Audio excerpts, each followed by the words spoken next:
This is the building of the 21st century, the way the Empire State was the building of the 20th century. Or so according to its developer, Harry Macklow. This building, 432 Park Avenue, is the worst building in the world. It's like a pencil, and there's so many problems with it. 432 Park Avenue is one of the world's most iconic skyscrapers, stretching high above the New York skyline. It's the proud owner of some of the best views of the city, but it comes with a checkered reputation, and it's been sending billionaires running. This is a true New York blockbuster set right in the heart of one of the city's most prestigious districts. It's a tangled story with one hell of a cast.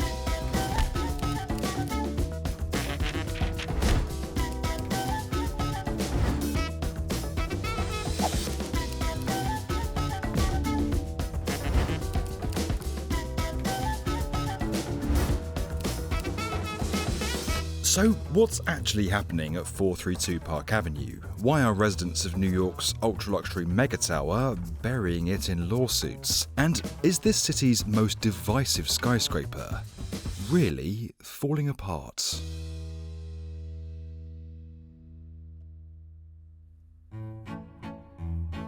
Standing at almost 426 metres, Manhattan's 432 Park Avenue is prime luxury real estate. To give you a sense of just how expensive these apartments are, the penthouse at 432 sold for an eye-watering $70 million. Now, we get it. Prices stop being easy to visualise once you get to these kind of numbers. So keep in mind that the median house price in New York City is around $850,000. In fact, the average New Yorker would have to work for 800 years to be able to afford this penthouse. 432 and its towering neighbours form one of Manhattan's most exclusive neighbourhoods, the aptly named Billionaires Row. They call 57th Street in New York City Billionaires Row because of so many billionaires. It's sprawled along Manhattan's 57th Street, a commercial zone flush with swanky high-rises gazing out over a corner of peace in the chaos. Naturally, this is a prime location for aspirational developers looking to turn a hefty profit and their super-rich customers with money to spare. And while a lot of Manhattan is staunchly protected by planning controls, this stretch sits in the Midtown Special Zoning District, an area that welcomes high density and, importantly, mixed-use developments. It might be a dream location for developers, but the problem is that Midtown Manhattan is already very dense, it's very tightly congested. So to maximise space, and indeed the financial potential of their buildings, developers have to, quite literally, reach for the skies. They found a nifty loophole that allowed them to buy the air rights from nearby buildings, meaning they could grow their towers to somewhat ridiculous heights. As you might imagine, it became something of a tall tower free-for-all, and so Billionaires Row, home of the notorious 432, was born. Now, there seem to be two main groups of people when it comes to 432, but either way, it gets your attention. Most towers have setbacks, so you'll be wider at the base, and then as you go up, you set back and you become more and more narrow. So the Empire State Building would come to mind as a classical example of that kind of a setback. What was unique about this was that its shape maintained all the way up and around, which of course is very different. The architect behind the design is the late Raphael Vignoli, a man who was never afraid to go against the grain. He's the mind behind the Tokyo International Forum, the walkie-talkie in London, and the Battersea Power Station master plan. His legacy really does live on beyond him. And like many architects, he took inspiration from all walks of life. According to Vignoli and Macklow, part of the inspiration for 432 came from one of these, a trash can designed in 1905 by Austrian designer Joseph Hoffmann, and it bears a striking resemblance to the building. But what's truly staggering are its dimensions. I don't know about you, but sometimes I find you can get a bit desensitised to how big these buildings really are. We always hear that they're X number of metres tall, X number of floors high, but to really show you just how ridiculous 432 Park Avenue is, I want to show you this. This is a scale model of the building of 432 Park Avenue. The footprint is a perfect square. You can see it's got a perfectly square footprint, 28.5 metres on all sides. Now, until 2020, 432 Park Avenue was the tallest residential building in the world, standing 425.5 metres above the city, with a ridiculous width-to-height ratio of 1:15. To support a structure of that height, this skyscraper was built with two massive ultra-strong concrete tubes, one inside the other. That inner tube is 9 metres by 9 metres of reinforced concrete that forms the walls, ranging in thickness from 300mm at the top to 760mm at the base. It's the core of the building, and also where you're going to find the lifts and the stairs. The outer tube acts as the tower's frame. This is connected to the inner structure through spandrel beams at every 12th floor.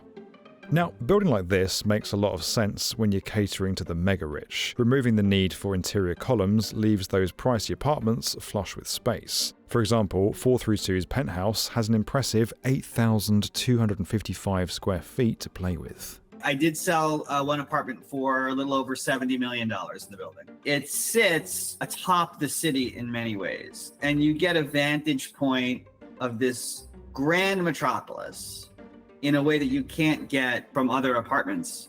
It's the whole floor, so you get all 360 degrees. And in some ways, it's not a view. In some ways, it's a seat at a show. Now, if you're a regular viewer of the B1M, you'll know what I'm going to talk about next. Any building this tall is going to be subjected to wind loads and has to design around them. A building's classed as being sensitive to wind loads when it has a width-to-height ratio of 1:5, but as we know, 432's is 3 times that at 1:15. Now, because of its small footprint in comparison to its very, very high height, any winds hitting the top of the tower could potentially cause it to rock back and forth. Early testing by RWDI showed that even in low winds, this thing would suffer from something called vortex shedding. That's where the air forces swirl around the building, causing vibration. And that can lead to a few things. Some pretty frustrating noise problems, motion sickness, and more seriously, potential structural damage. To tackle that, they built 5 mechanical floors, each stretching over 2 levels, spaced out all the way up the building. In theory, those mechanical floors act as brakes for the wind. They create openings across the height of the tower where wind can pass through. That does 2 things. It prevents it being forced down to the ground and causing issues at street level, but also reduces the load at the top. It prevents the forces from being able to hammer the top of the structure too hard. But even that was deemed not to be enough here, so they invested in something called a tuned mass damper at the very top of the tower. Now, for those of you that don't know, in basic terms, a tuned mass damper, or TMD, is a massive device that swings to level out the movement of a building. But 432 needed more than your ordinary damper. To match the movement of a skyscraper this tall and thin, you need a gigantic pendulum weighing more than 1,000 tons and measuring 37 metres long. To do that, 8 stories of space would have to be sacrificed and made inaccessible, and that just wasn't going to fly. So the answer was to split this enormous mechanism in half, with each piece going into a narrow corridor on either side of the tower's core, working a bit like an opposed pendulum. The new design fits within 3 stories and allows the dampers to travel up to a whopping 136 inches in any direction, with the aim of controlling the building's sway. Of course, once 432's doors opened, the engineering became an afterthought, drowned out by the much bigger debate around its impact on the skyline. It was launched in 2015 with a very bold marketing plan. Instead of, filming some boring video that shows off, the bathtubs and the crystal chandeliers and the swimming pool and the amenities, he did something really unique, which was spending $1 million to hire an Emmy-nominated film crew to film a marketing video for 432 Park. And it included the high-wire artist Philippe Petit, who's known for walking between the World Trade Center towers in the 70s, high-wire walking from the Empire State Building to 432 Park. It was very abstract, it was very artful, it had almost nothing to do with the units in the building, but it caused a lot of ripples in the New York market. Everyone was talking about it. If you want to watch that video, then I'm afraid we've got bad news for you. It was literally only shown to prospective buyers at the launch, with brief clips dotted online. By 2014, 50% of the building's units had already been sold for a collective $1 billion.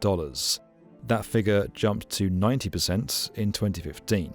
It was official, with 432 Park Avenue's apartments proving popular, the cheapest of which still cost more than $1 million, by the way. The mega-rich had signed up in droves to grab one of these exclusive homes. 432 was hailed as the pinnacle of luxury living.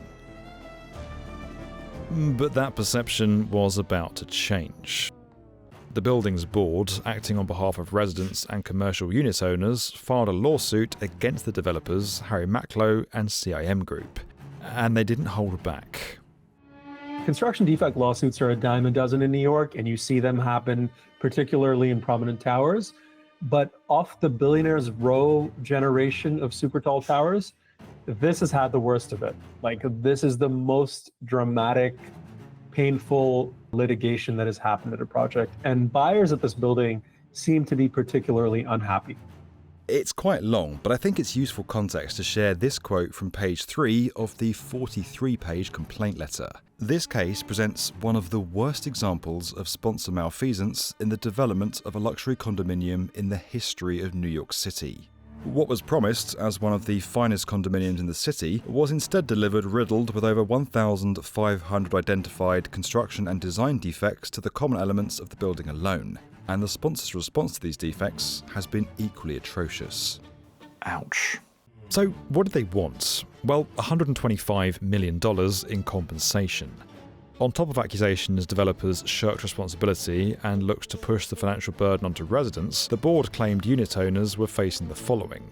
First, horrible and obtrusive noise and vibrations. It's even stated in the complaint that the chairman of CIM Group, Richard Resler, admitted to residents that the sound and vibration issues were intolerable.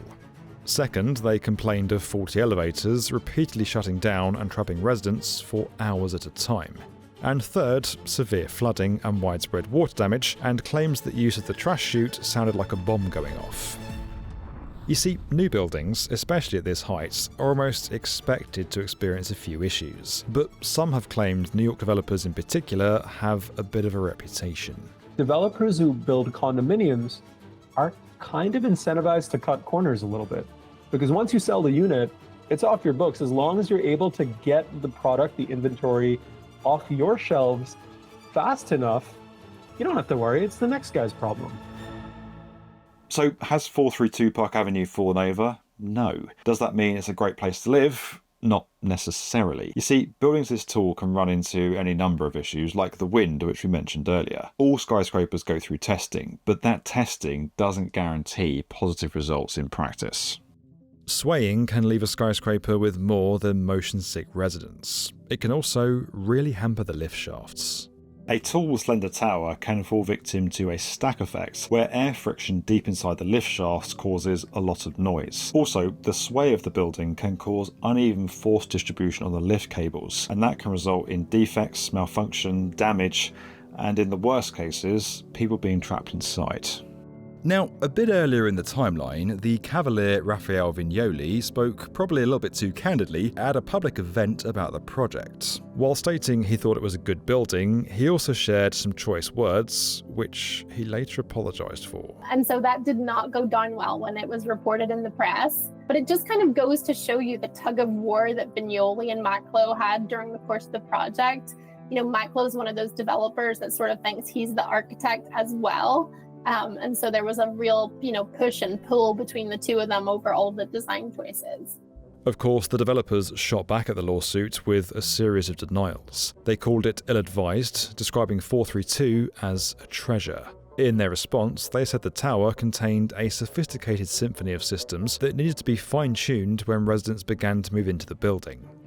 They claimed to be carrying out work to improve 432 and looked to do more, but were denied access to their own building by the board. That's all while, according to the developers, the board was manufacturing an ever-increasing list of demands. And actually, reports suggest that the lawsuit may not have been backed wholesale. We do know that not every resident of the building was on board. Harry Macklowe described filing this lawsuit as a scorpion biting its own back, because the residents of this building, or the condo board, was undermining the values of their units so significantly that it was sort of unbelievable that they were doing so.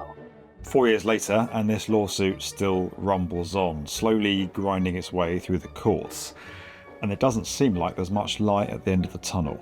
As of last year, it was public record that they had recorded more than 45 days of deposition testimony and that the case had produced more than 4 million pages of documentation. There's a scene in The Godfather where one of the hitmen is talking about Michael Corleone, and he denies that he's ever met Michael Corleone, etc. And he says, "Yeah, buffer. The family had a lot of buffers." It's kind of what happens here as well. You have a developer, you have a GC, which I believe is Lend-Lease, you have a subcontractor, you have all the trades that do various subcontracting things, and then the developer has that LLC at the very top, right? So who bears the blame for things like this? It's going to be a finger-pointing exercise that could take years. What's crazy is that it's taken so long that a whole new lawsuit has been launched this year. Once again, it's coming from the board of 432 on behalf of residents, this time alleging a deliberate and far-reaching fraud by the developers. It's looking to land more than $160 million in compensation. The 46-page court filing claims the building's facade is plagued with thousands of severe cracks and deterioration, leading to flooding and corrosion. Worse, the complaint suggests the developers knew 432's facade was defective and would never hold up unless expensive remediation measures were taken. The owners of 432 claim that rather than take action, developers fired every consultant that warned of the problems and hid the defects from apartment owners with the aim of securing massive profits and leaving the board holding the bag. It's just the latest twist in this ever-evolving story, and at the time of publishing this video, the defendants have denied the claims and moved to dismiss the complaint. Oh, to be a developer in New York. So you might be wondering if all of this has impacted sales. Well, while it's reported that 432 did see a dip in sale prices since these lawsuits began, people are still buying apartments there. And once the lawsuits are finally out of the way, any furore about this building will likely settle down a bit too. The question is, can we call 432 Park Avenue a success? I will say that 432 Park is, without a shadow of a doubt, a huge financial success for the developers. Did gangbusters straight out of the gate. Things slowed down later, but ultimately that building was extremely successful and bagged a lot of major buyers. We know the apartments here were popular. The projected sellout of the whole building was $3.1 billion. That's a huge return, and according to Maclo, CIM made a cool $900 million in profits. The financial results are clear to see, and love it or loathe it, this is one of the most famous condominiums anywhere on the planet. It's faced a variety of scathing claims regarding structural problems, and its court battle is far from over. But when you zoom out a bit, it's not the first skyscraper in this city to face a lawsuit, and most definitely won't be the last. The fact is, this skyscraper isn't going anywhere. It's now part of a New York time capsule of super slender, pencil-thin towers around Billionaires Row. Just like the Art Deco designs of the 1920s and then the glitz of the 1980s, these towers are a reflection of their time. And I talk about it in those terms because it now feels like that era of super tall buildings around Billionaires Row, has come to an end. Initiatives like the City of Yes are giving power back to working-class New Yorkers, mandating 20% of dwelling units in high-density areas have to be affordable. I think it's fair to say this is a high-density area. In a city like New York, where 1 in 4 people can't afford the essentials and housing costs a fortune, that's great news for the average person. But it's not so good for developers looking to make profits from super luxurious apartments. But Manhattan will always be synonymous with luxury, and 432's stamp on the city is secured. It's faced more headlines than many of its peers, and time has yet to tell when it will be free of the turmoil. What we do know is that it unapologetically stands out in one of the world's most iconic skylines. It's bold and controversial, and doesn't that make it a true New Yorker?